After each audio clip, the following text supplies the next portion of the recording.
DocTalk is brought to you by Merck Animal Health, the science of healthier animals.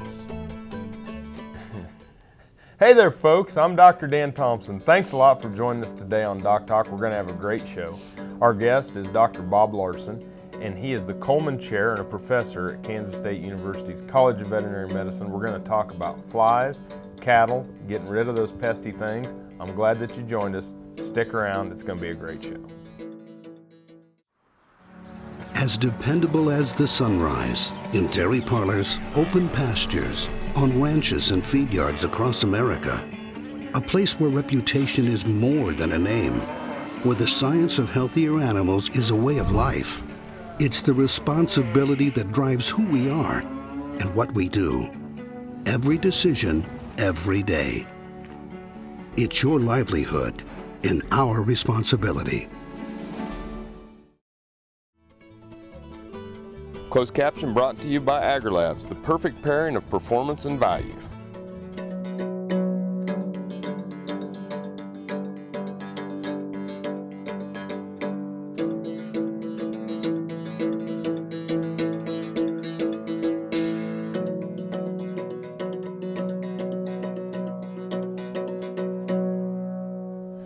Welcome to the show, Bob.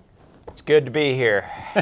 Folks, Dr. Bob Larson, and Dr. Larson is the Coleman Chair, and he is a professor in clinical sciences here in the Department of Clinical Sciences at Kansas State University's College of Veterinary Medicine. And Bob has spent a lot of time not only in raising cattle, in practice with cattle, and then extension, and now research with cattle. So. Yeah.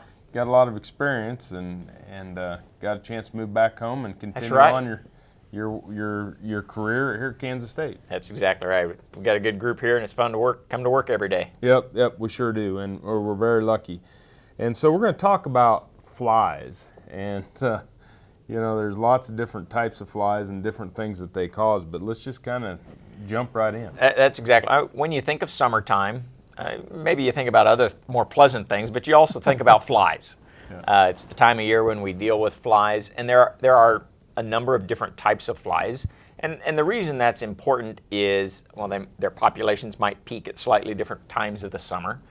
They cause different types of annoyance or problems for cattle, and we control them in different ways. So even though we typically think of flies as just one category of nuisance as flies, but there's actually several different types of flies that cattle producers are concerned about and work to minimize. You bet. Well, let's talk a little bit about some of these different types of flies, and because to me a fly is a fly. I'm gonna get after it, but there are some that leave you with a little more discomfort than others too. That's right. There's a few really important fly species that we deal with in cattle. For cattle out grazing on grass, probably the biggest ones are the horn fly and face fly, and somewhat also the horse fly. And so we're going to target our control methods really on those particular fly species.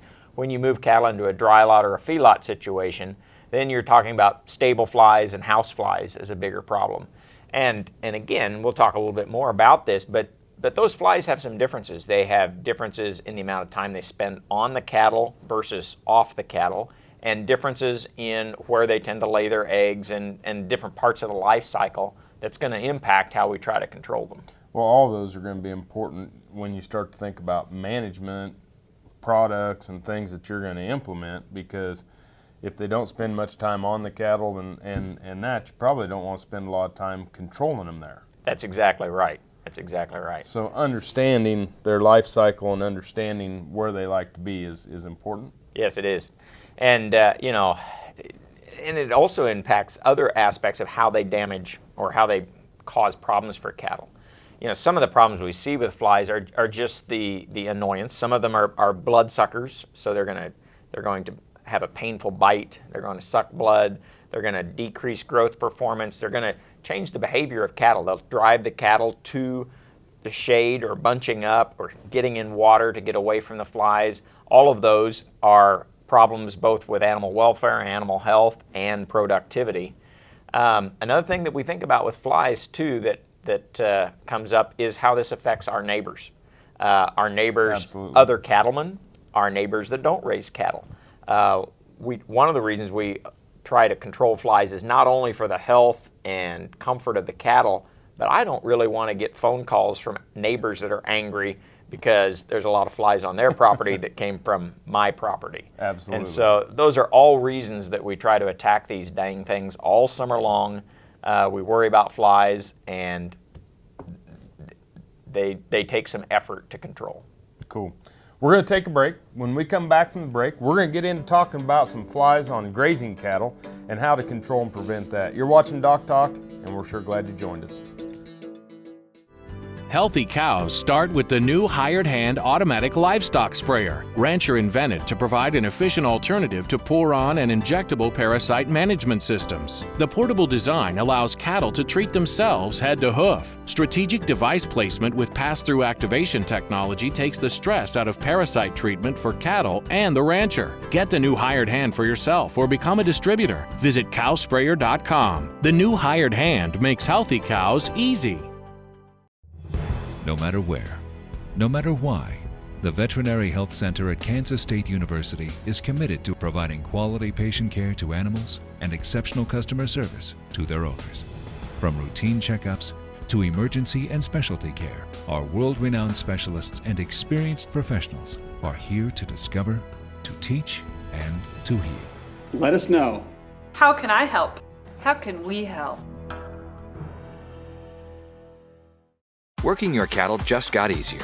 Introducing the new VetGun delivery system, a new way to apply topical insecticides to your cattle. The VetGun lets you remotely treat cattle with effective parasite control, so you can do it from an ATV, on horseback, or just walking among the herd. It's that simple. The proven topical insecticide AML VetCap is used with the VetGun. It works fast to control horn flies and lice while minimizing stress on your cattle. Fast, easy, effective. VetGun. Check with your animal health supplier for availability. Valley Vet Supply is devoted to providing information and professional quality products at reasonable prices. Valley Vet Supply. This segment is brought to you by Norbrook Laboratories, manufacturers of Enroflox 100, the newest addition to your arsenal for treating bovine and swine respiratory disease. Folks, welcome back to Doc Talk. Dr. Dan Thompson here with my friend and guest, Dr. Bob Larson. And Dr. Larson is a world-renowned bovine practitioner and clinician professor here at Kansas State University, and we're tickled to death to have you on the show and have you sharing some of this with us. When we're talking about flies, one of the we're going to get into the grazing cattle, but when I was in practice, we had this terrible outbreak of flies next to one of my clients' feeding facilities. Yeah. Well, the field next to us was a cucumber patch that they were raising cucumbers for Vlasic pickles or somebody's pickles. Right. And the cucumbers got too big, and so they wouldn't fit in the jar or something to that nature. So they put them all in a pit for a slurry. And here came the flies. We got flies like you couldn't believe. But it's like what we were talking about when you left about the neighbor and some of those things. And sorry, maybe it wasn't Vlasic. I don't know the brand name of the pickle. Don't write the pickle company. But anyway, it's things we don't think about. That's exactly right. Flies are, they're very adaptable, and they will find ways to be annoying. Dirty boogers. All right, so let's talk about flies on grazing cattle. Yeah. And some of the things that we have there. Yeah, the two biggest flies that we really are worried about with grazing cattle are horn flies and face flies. And they're actually fairly different in that the horn fly is a biting fly. It's blood meals, and it mostly lives on the back and shoulders of cattle, and sometimes up on their poll. They're called horn flies, but they don't spend that much time up on not on the horns. Not really on the horns, but the back and the sides. They have a piercing mouth part, so they're going to take blood meals, and that's annoying to the cattle. We see decreased in weight gain performance, decrease in milk production. The stable fly has also been associated with passing mastitis in beef cattle, and so it has a number of problems. It spends almost all of its time on cattle, so most of our control methods are focused on the fact that we can treat the cattle and have an impact on the fly. Yeah, these are the ones that when you you see the cow, shake or shiver, and the cloud comes off the cow, and it's boy, I tell you what, and they just constant tail swishing and things to that nature. Yeah, they're a problem. Now, the face fly is the other fly that we really worry about a lot with grazing cattle. It's different. It's a bigger fly if you want to look at them closely or side by side than a horn fly, and they spend most of their time around the face of the cattle. They don't have a piercing mouth part. They suck on the fluids that come out of the eyes and nose and things like that. One of the biggest problems with face flies is they'll cause enough damage around that eye or in that eye, and they move from animal to animal so that they can spread the organisms that cause pink eye in cattle. And that really its biggest effect is the fact that it's spreading the disease pink eye. The flies by themselves are not that annoying to the cattle. They don't really spend that much time on the cattle. They spend most of their time off of the cattle in vegetation, decaying vegetation, things like that, and away from the cattle, and only come back and occasionally feed. And that, again, impacts the way we're able to attack these animals, or these flies. And again, the real problem is the fact that it's associated with spreading pink eye. Great. We're going to take a break.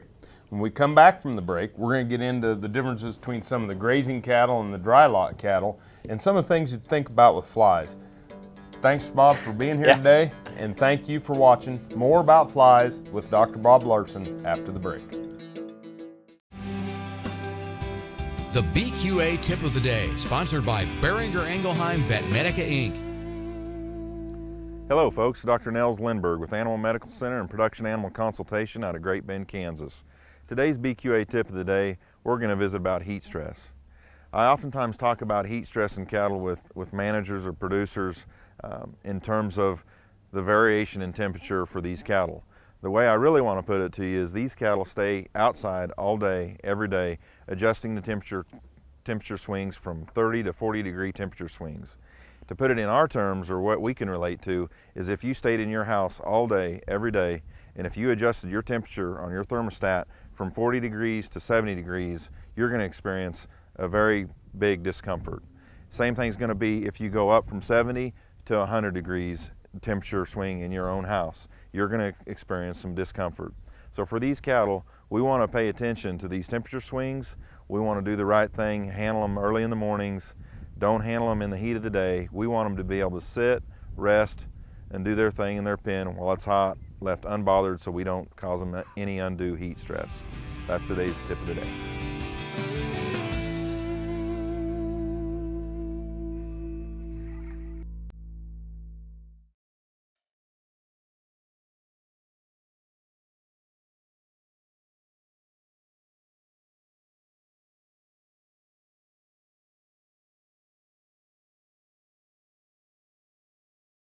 It must be an inherited trait, because I have never wanted to do anything other than be in the cattle business. And it's interesting, as I have grandchildren now, little bitty ones. All they want to do is go to the barn, swing a rope, and be a cowboy. It's something. It's a lifestyle that we have. It's the way we make a living, obviously, but it's really more than that. It gives us the opportunity as a family to be able to work together and enjoy each other's company and make a living at the same time. We've been using Triangle for years, and the reason we do it has been safe and effective, and we're going to continue to do that. We'll put the cows in the chute twice a year, spring and fall. 100% of our cattle get vaccinated with Triangle.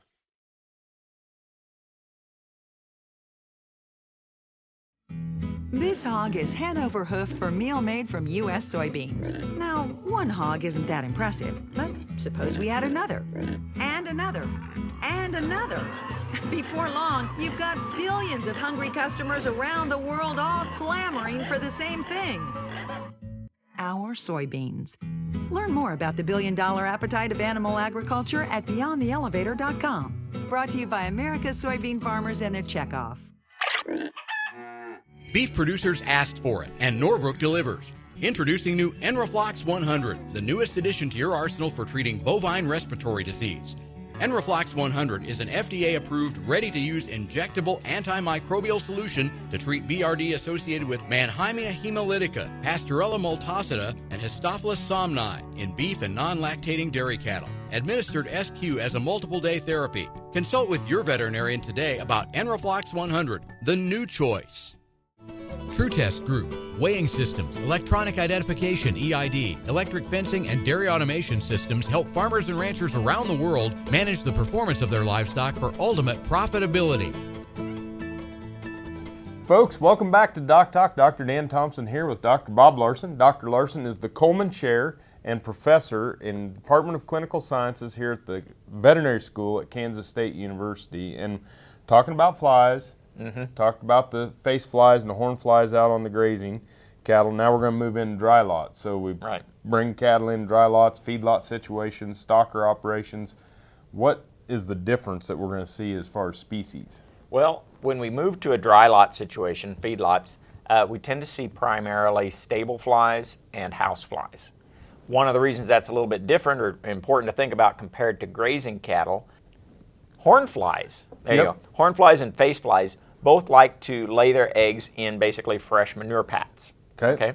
The flies that we see in a dry lot situation, they actually prefer to lay their eggs in decaying vegetation, and particularly if it's mixed with a little bit of manure. So feed, manure, wet, moist feed areas are the places where the flies that we see in dry lot situations laying their eggs.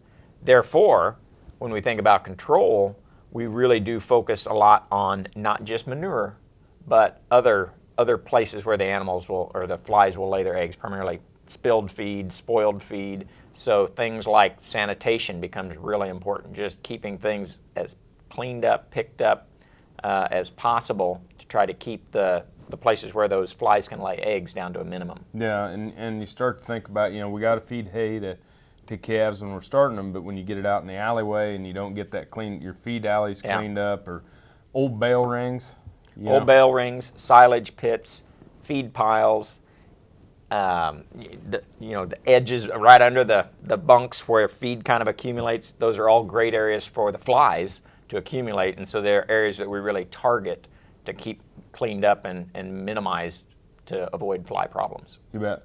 So in the dry lot situation, I think that we always think of more of the issues with flies being more outside of dry lots, but it can be a pretty big deal inside. And so the house flies also are known for transmitting some diseases potentially, correct? Yeah, there's just if you think about where flies move, from animal to animal, from manure to animals and those kinds of things, there's a number of different diseases that they can move around in a cattle operation that we're just trying to suppress as much as possible. And the other thing is, as we went back to the neighbor deal, you don't want to be out there eating your piece of watermelon this summer. No, I don't. And have the flies keep coming. And the other thing is that we have seen that the flies will transmit the E. coli 157. Yeah, there's a number of things. So we really do want to try to keep those populations down as low as possible.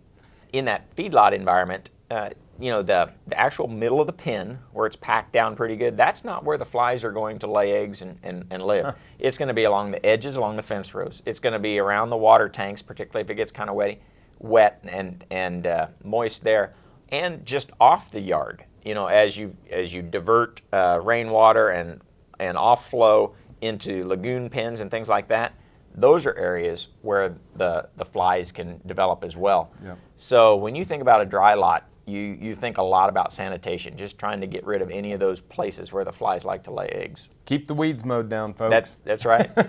All right, well, when we come back, we're going to close up our show on flies. We've been having a great time here with Dr. Bob Larson from Kansas State University, and we're going to have a little more after the break. This Meet the Future Veterinarian is brought to you by Zuprevo. Choose confidence. Choose Zuprevo for BRD treatment. Megan Thompson grew up on a farm in Minnesota. Her dad, a farmer, and her uncle, a dairy veterinarian, influenced her decision to become a veterinarian. She always wanted to provide top-notch care for livestock while keeping the food supply safe. Megan will be starting her career with the Harmony Cresco Veterinary Clinics in Minnesota, focusing on dairy and beef cattle production medicine. Some call it a come-from-behind victory, an unlikely win, a reversal of fortune, snatching victory from the jaws of defeat. This is our moment, our victory dance, because we choose confidence. We choose Zuprevo for BRD treatment. Ask your veterinarian to prescribe Zuprevo. Zuprevo is a fast-acting, long-lasting BRD treatment that you can count on to get the job done. Choose confidence. Choose Zuprevo from Merck Animal Health. Broadband has become as important to us as highways. That is why DocTalk is teaming up with NTCA, the Rural Broadband Association, and rural broadband companies like Blue Valley Telecommunications in fighting for quality broadband access through the program Smart Rural Communities. I don't think we have any idea what's coming in the future. I couldn't have imagined 5 years ago what we're doing today. So in 2 years, I would guess there's things we can't imagine that we're going to be doing. To learn more, visit ntca.org/smart or bluevalley.net. Hello friends, I'm Ernie Rodina. And I'm Dawn Dawson with the Better Horses Radio Show. For over 9 years, we've been bringing the Better Horses Radio Show to markets all across the Midwest. We talk about God, lots about horses. We talk about cows, we talk about horse health, we talk to top trainers, and we even talk about Roy Rogers. We're having a blast with Better Horses Radio Show and would love to take it to a market near you. So visit our website at betterhorsesradio.com and let us or your local radio station know you'd like to hear it in your area. The Better Horses Radio Show is unbelievable. This segment is brought to you by the Beef Quality Assurance Program and the Kansas Beef Council, improving animal care and beef safety for more than 20 years. Folks, welcome back to Doc Talk. Dr. Dan Thompson here with Dr. Bob Larson, and we're looking at some new contraption here, the vet gun to flies. I'd have to get to be a better shot to pick off those flies one by one with that, I think. Yeah, that's right, that's right. Guns don't kill flies. I kill flies. But anyway, all kidding aside, we're going to talk about, how to control these flies and prevent the flies in the system. And let's start out with the dry lot. Yeah, let's do. Now, remember, because the flies that we're most concerned about in a dry lot situation, they tend to lay their eggs where there's vegetative matter or vegetative matter mixed with manure.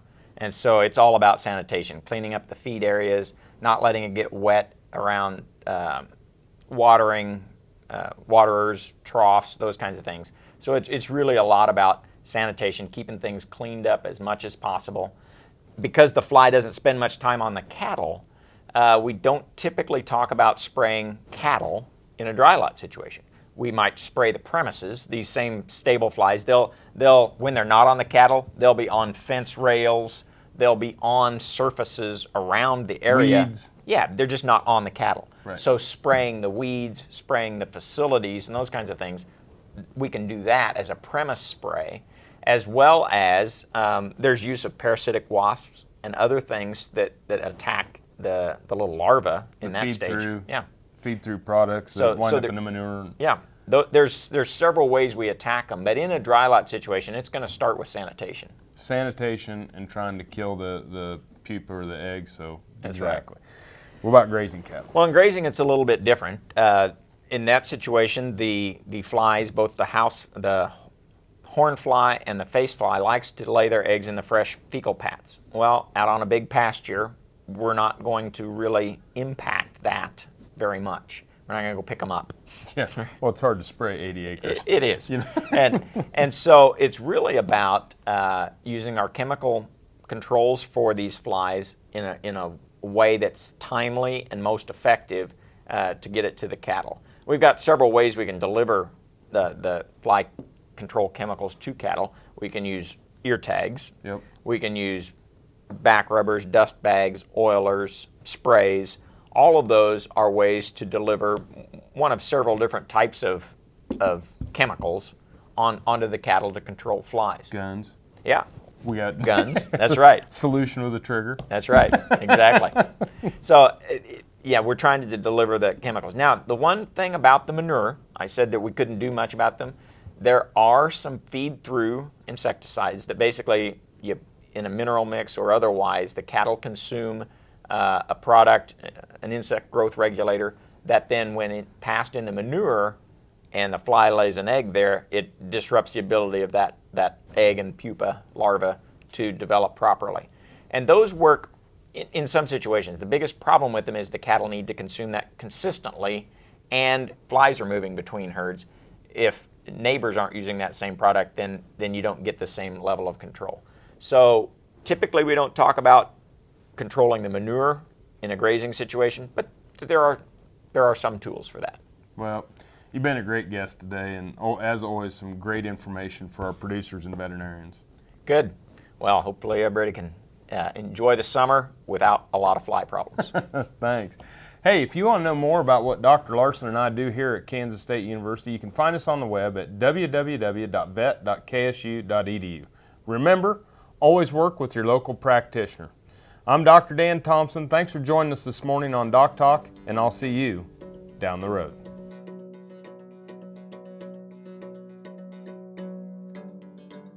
Closed caption brought to you by AgriLabs, the perfect pairing of performance and value.